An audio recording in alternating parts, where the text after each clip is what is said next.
समय आता है, जाता है। जब खुशियां हमेशा नहीं होती तो विश्वास कीजिए कि यह कोरोना का समय, कोरोना का काल जाएगा ही। हाँ, कष्ट का समय बहुत ही मुश्किल के साथ कटता है, लेकिन कटता जरूर है। बहुत ही भारी समय देख रहा हूं, मैं भी, आप भी। लेकिन अफसोस की बात यह है, एप्रोप्रिएट डिसीजन न होने के कारण आज अधिकांश समस्याएं अपने विकराल रूप में है और हम में से अधिकांश लोगों की मनोवृत्ति, जो प्रवृत्ति अनमैच्योर डिसीजन या फिर उसे बेवकूफी का ही नाम दे दें, लेकिन उसने कोरोना को बहुत ज्यादा ऊर्जा प्रदान की, बहुत ताकत।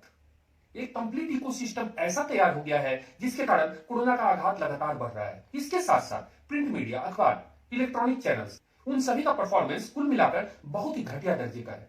घटिया रिपोर्टिंग हम सभी को, हमें और आपको तोड़ने की क्षमता रखती है, हमारे मनोबल को नुकसान पहुंचाने की क्षमता रखती है और हमारे समाज में बहुत सारे लोग वैसे हैं जो समाचार के पीछे छुपी हुई घृणित मानसिकता, जो भी चाहे प्रिंट में या इलेक्ट्रॉनिक में, उससे वो समझ नहीं पाते, पढ़ नहीं पाते, देख नहीं पाते। कोरोना भयावह है, लेकिन इससे ज्यादा, कहीं अधिक ज्यादा खतरनाक या कंप्लीट इकोसिस्टम है जो एक खतरनाक परिस्थिति पैदा कर रहा है और शायद जब तक हम समझ पाए या हमने से अधिकांश लोग समझ पाए, वह अपनी चपेट में समाज के अच्छे खासे हिस्से को ले रहा है। कोरोना को हवा दे रहे, हमारे हौसले को तोड़ रहे इस वातावरण से बचने की आवश्यकता है, बहुत ज्यादा। आज सबसे ज्यादा आवश्यकता इसी बात की है, इससे बचिए। हमारा एक परिवार है, प्राण है, समाज है। सबसे बड़ी बात, हमारा जान बेशकीमती है और इसे बचाना न केवल हमारी जिम्मेदारी है, बल्कि हमारा अधिकार भी है, हमारा कर्तव्य भी है। यह एक ऐसा उत्तरदायित्व है जिससे अपने चेहरे को बचाया नहीं जा सकता। लापरवाही से बचिए, सतर्क रहिए। सरकार, प्रशासन और पुलिस की बातों को सुनिए, समझिए, जानिए। हर हाल में याद रखिए, प्राण, आपका प्राण, आपके अपनों का प्राण बहुत ज्यादा कीमती है। किसी अखबार और चैनल की रिपोर्टिंग देखकर अपने हौसले को टूटने से बचाइए। दुर्भाग्य की बात तो यह है कि बहुत सारे लोगों को कोरोना से भी खतरनाक बीमारी है। फेसबुक, ट्विटर, इंस्टा, व्हाट्सएप या जितने भी सोशल मीडिया प्लेटफॉर्म है, उस पर बिना सोचे समझे जाने तथ्यहीन पोस्ट को डालना, वैसा पोस्ट जो तथ्यात्मक रूप से तो गलत है ही, साथ ही मानवता के खिलाफ में वह अपराध है, वह तोड़ रहा है, झूठा है वह।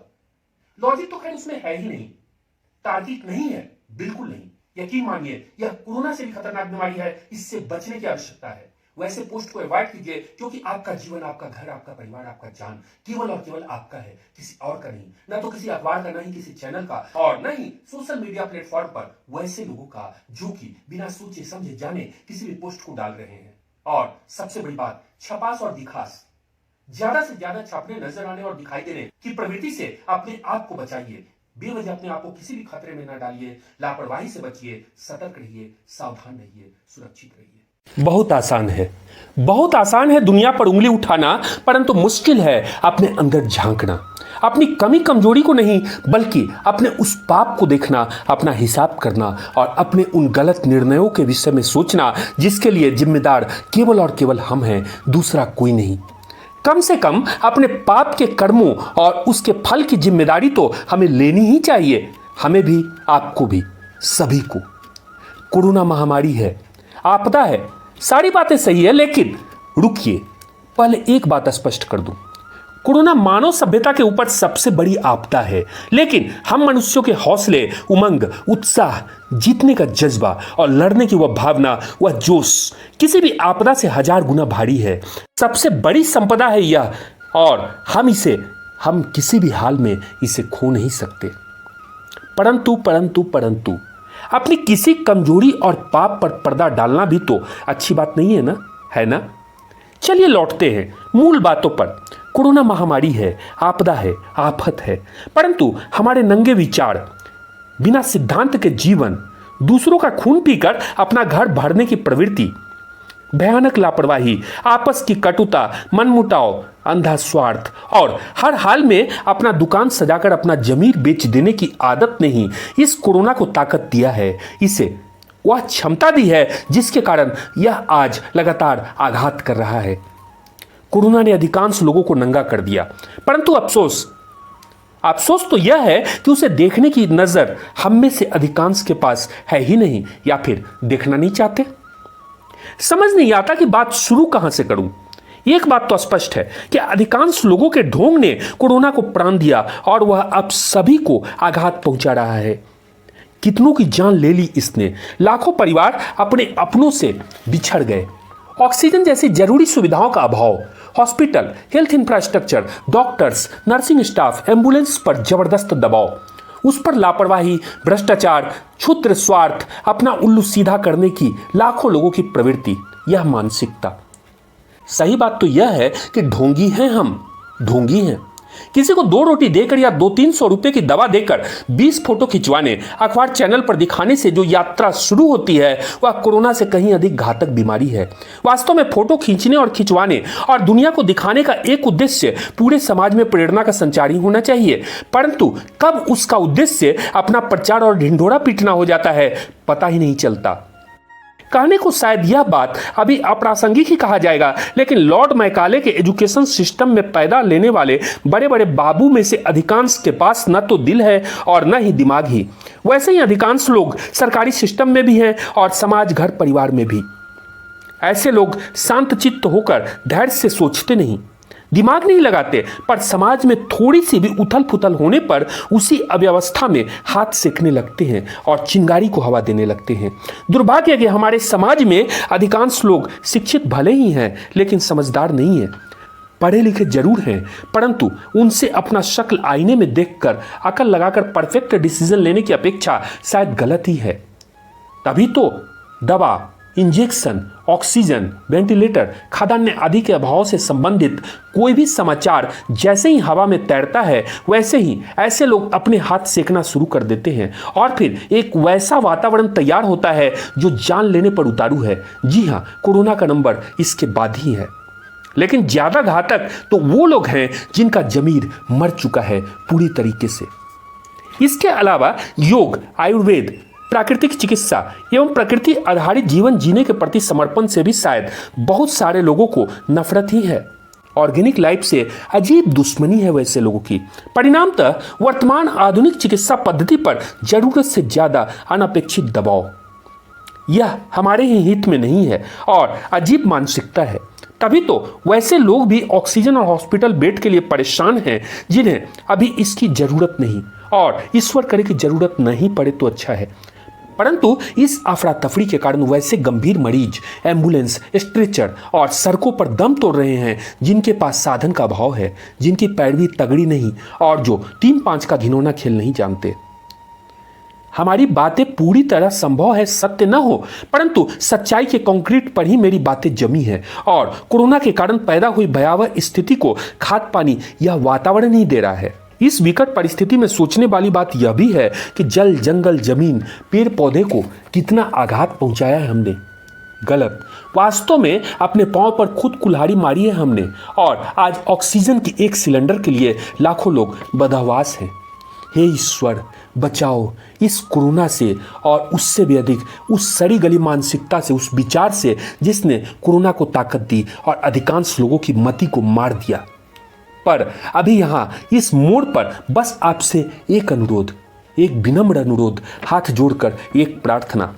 अपने विचार को सकारात्मक बनाइए, ढाल दीजिए अपने आप को उस नए वातावरण में जहां आपकी हर हाल में जीत होगी ही होगी। आप जीतेंगे। किसी भी आफत पर आपका हौसला भारी है।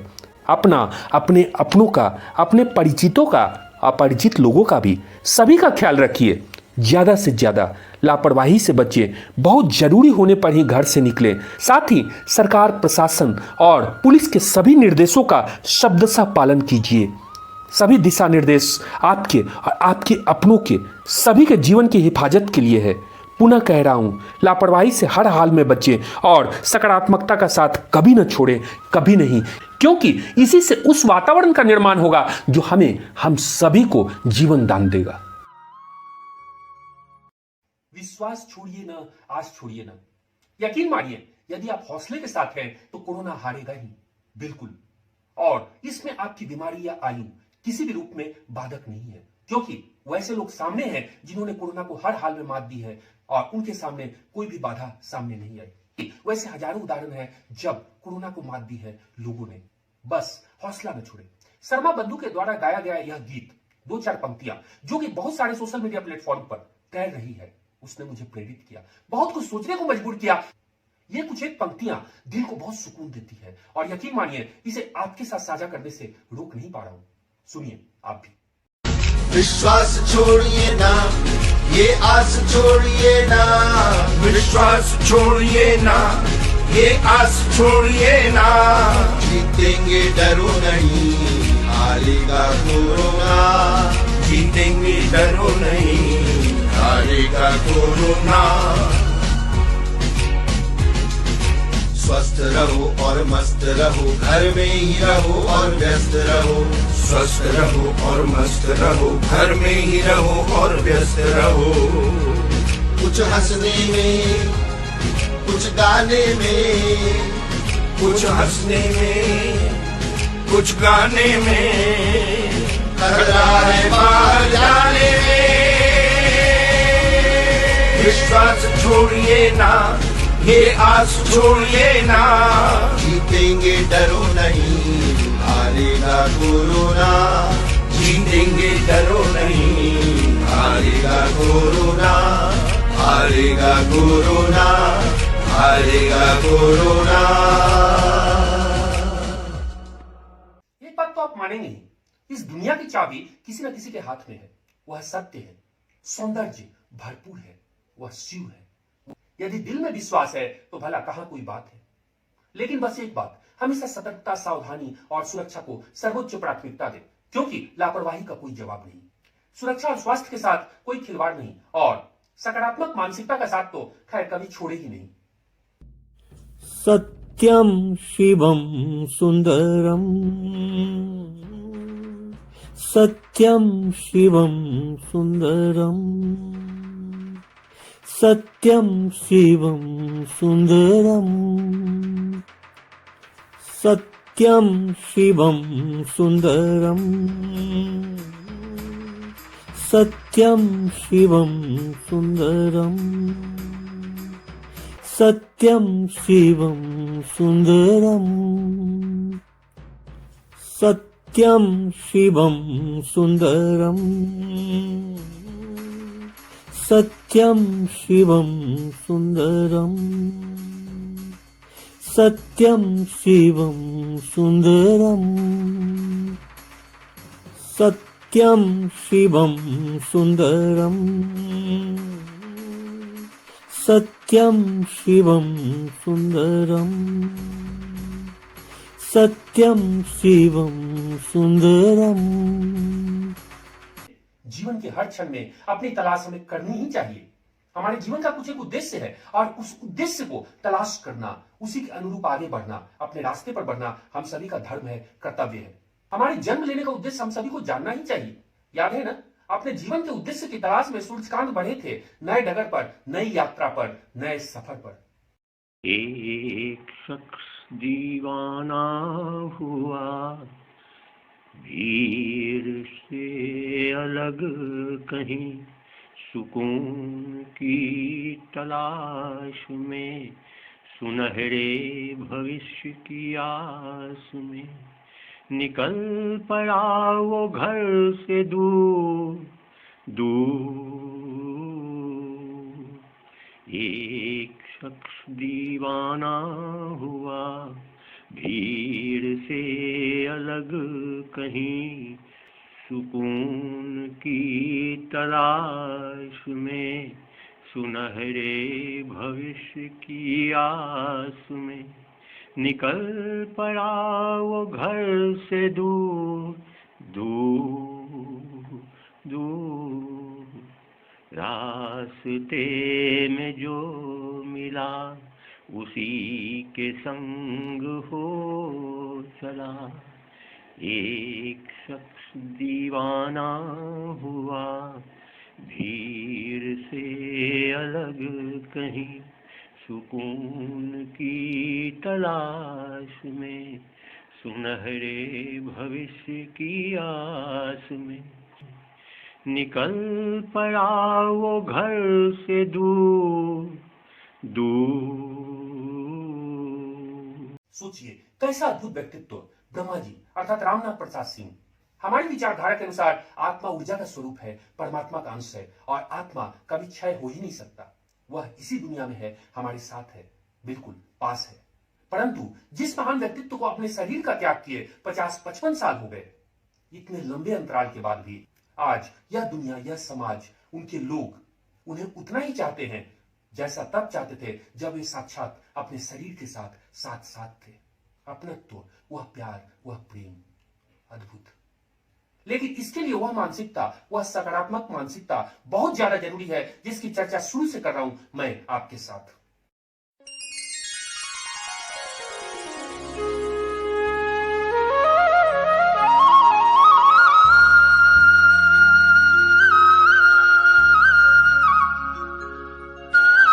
बोल ब्रह्मा बोल, कैसे प्यार सभी का पाया। बोल ब्रह्मा बोल, कैसे प्यार सभी का पाया। एक अति खुशहाल रियासत ब्रह्मा की थी बड़ी रियासत। 2000 वर्ग किलोमीटर से भी ज्यादा में फैली थी इनकी रियासत। ठाठा से साठा की सीमाओं से बंधी थी इनकी रियासत। सभी जगह भाईचारा था, ऊंच नीच का भेद नहीं था, जाति धर्म का भेद नहीं था। जैसा भाव राजा का होता, वही भाव सब में है पलते। जैसा भाव राजा का होता, वही भाव सब में है पलते। जैसी ज्योति दरबार में जलती, वही चमक सब जगह है होती। जैसी ज्योति दरबार में जलती, वही चमक सब जगह है होती। वही चमक सब जगह है होती। बोल ब्रह्मा बोल, कैसे प्यार सभी का पाया। बोल ब्रह्मा बोल, कैसे प्यार सभी का पाया। उमंग, उल्लास, प्रेरणा, खुशी, हर किसी के जीवन में यह होता ही है। सभी अपनी प्रसन्नता में नए पंख लगाना चाहते हैं, नई उड़ान भरना चाहते हैं। ब्रह्मा जी अर्थात रामनाथ प्रसाद सिंह, इनके जीवन में भी अनेक खूबसूरत रंग है। 1945 में इन्होंने धूमधाम से अपने एकमात्र पुत्र का विवाह निश्चित किया। इच्छा, जोश, उमंग। उधर वधु पक्ष के यहां भी पहला विवाह था, पहली शादी। परिणाम वहां भी वैसा ही वातावरण।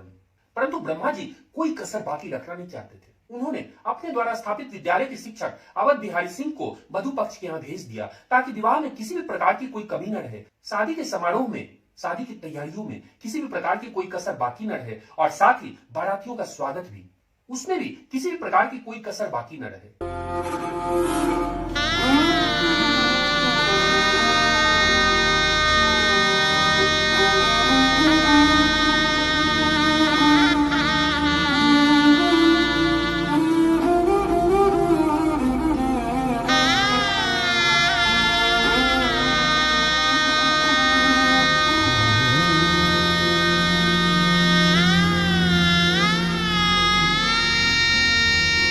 शरठ सकल दीप की ज्योत बड़ी भरमोरी। शरठ सकल दीप की ज्योत बड़ी भरमा।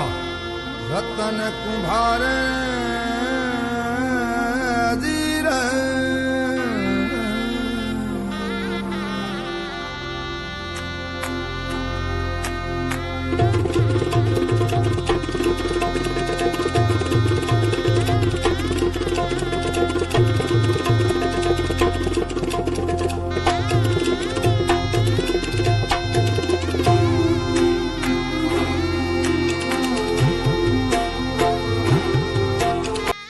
ब्रह्मा ने थे पत्र भिजवाए, बाराती की संख्या पुछवाए।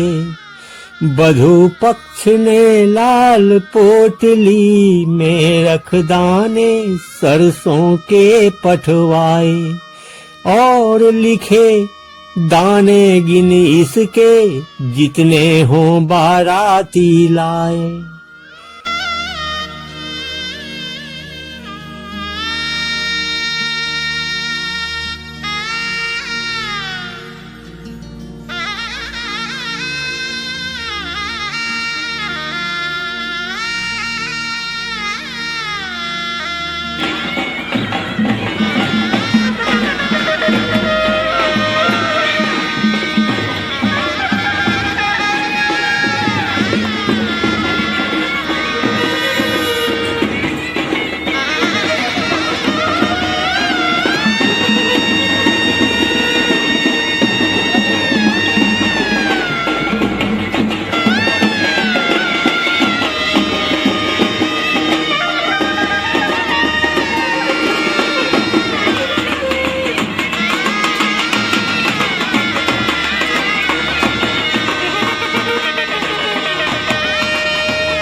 दुर्सहस्र बाराती आए, दुर्शत अश्व साथ में लाए।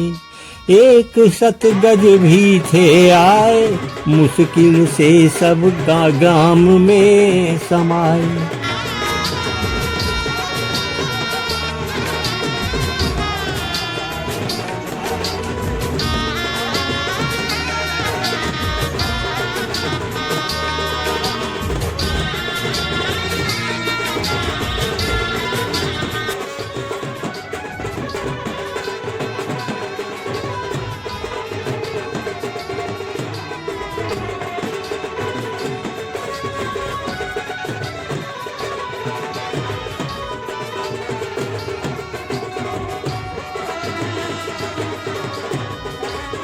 विशाल भूखंड पे घेरा बना था, अलग अलग जो डेरा बना था।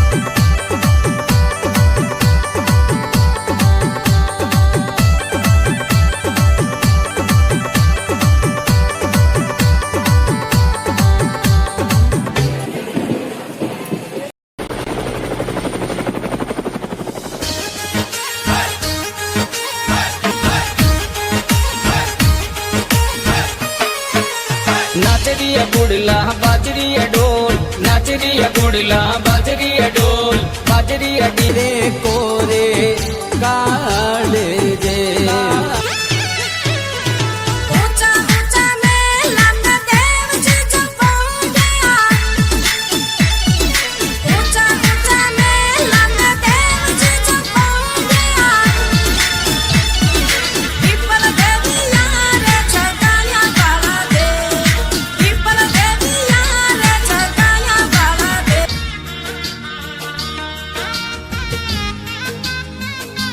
बाजे हो पापा पापा रे लावे स्टेशन बाजन बाजे हो पापा पापा के करी बारात चलल आवे हो पापा पापा के करी बारात चलल आवे हो पापा बेटी रे लावे स्टेशन बाजन बाजे हो बेटी बेटी रे लावे स्टेशन बाजन बाजे हो बेटी बेटी तुहरो बारात चलल आवे हो बेटी बेटी तुहरो बारात चलल आवे हो बेटी पापा कैसन आवे बरियात हो पापा पापा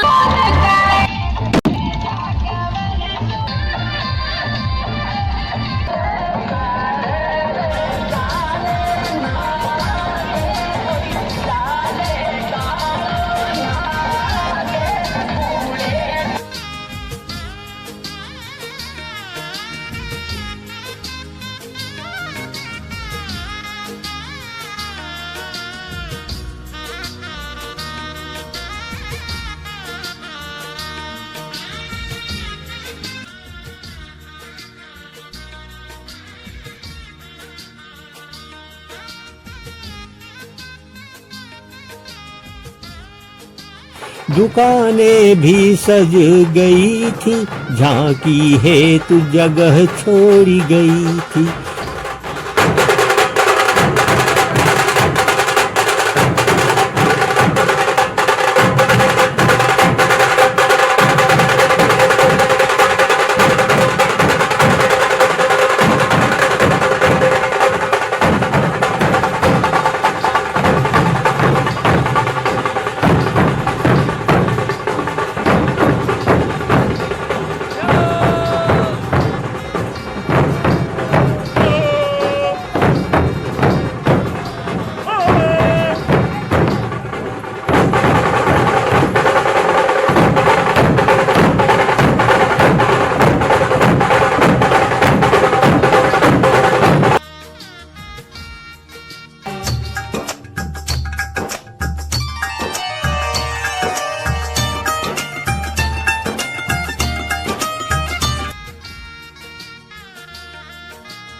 अस्त्रशास्त्र पारंगत राजनीति धुरंधर प्रौढ प्रताप पुरंदर क्षत्रिय कुलावतार सिंहासनाधीश्वर महाराजाधिराज योगिराज हिंदवी स्वराज्य संस्थापक श्रीमंत श्रीमंत श्रीमंत राजा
अश्व ने कर तब बहुत दिखाए, योद्धाओं ने अस्त्र शस्त्र लहराए। यह झांकी ऐसी थी निराली, लोग थक गए पीटते ताली।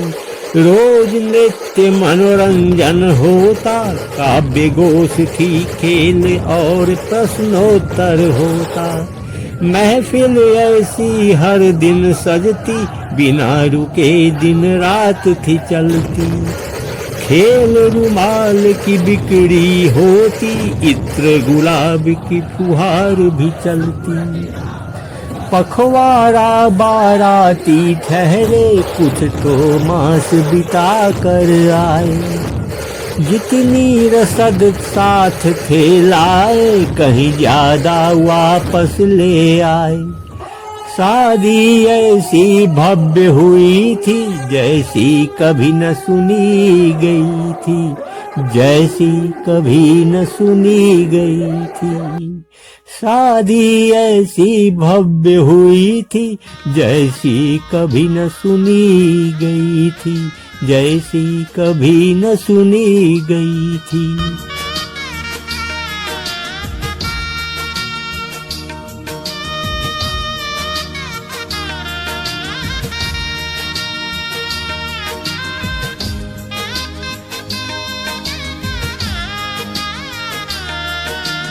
हम सभी, हम और आप 50, 60, 70, 80, 100 इतने ही साल के लिए इस दुनिया में, भगवान की इस दुनिया में अतिथि हैं, अपने इस शरीर के साथ। मानव बनकर रहें, इंसान बने, इंसान बनाएं, एक दूसरे की भरपूर सहायता करें जहां तक संभव हो सके। अपने और सभी के प्राणों की रक्षा करें, क्योंकि भगवान के द्वारा, ऊपर वाले के द्वारा दी गई सबसे अमूल्य धरोहर है, सबसे बेशकीमती संपत्ति यही है। और हम सभी का कर्तव्य है कि अपने और सभी के प्राणों की रक्षा करें। यकीन मानिए, दुनिया बहुत खूबसूरत है, बहुत। अपने स्वार्थ से ऊपर उठने की आवश्यकता है। सकारात्मक मानसिकता के साथ जीवन का प्रत्येक क्षण, छोटा से छोटा क्षण भी बिताएं, व्यतीत करें। लापरवाही से बचें, सतर्क रहें, सभी को सहयोग करें, सावधान रहें, अपना, अपने अपनों का और सभी का पूरी तरीके से ख्याल रखें, क्योंकि एक आप ही हैं जो कि इस जिम्मेदारी को बखूबी निभा सकते हैं। क्योंकि सबसे ज्यादा विश्वास यदि आपको किसी पर होना चाहिए तो स्वयं अपने आप पर। कुल मिलाकर अपना और अपने अपनों का, सभी का पूरी तरीके से ख्याल रखें, सतर्क रहें, सावधान रहें, स्वस्थ रहें। धन्यवाद, नमस्कार। जब न धरती की समझ थी, ना समझ आकाश की, तब भी थी थोड़ी समझ मुझे सूर्य के प्रकाश की। आग पानी की समझ थी और समझ दिन रात की, फिर समझ थी मन के अंदर उठ रहे हर भाव की। सूर्यकांता की कहानी है इसी समझ मनोभाव की। सूर्यकांता की कहानी है इसी समझ मनोभाव की। सूर्यकांता की कहानी है इसी समझ मनोभाव की।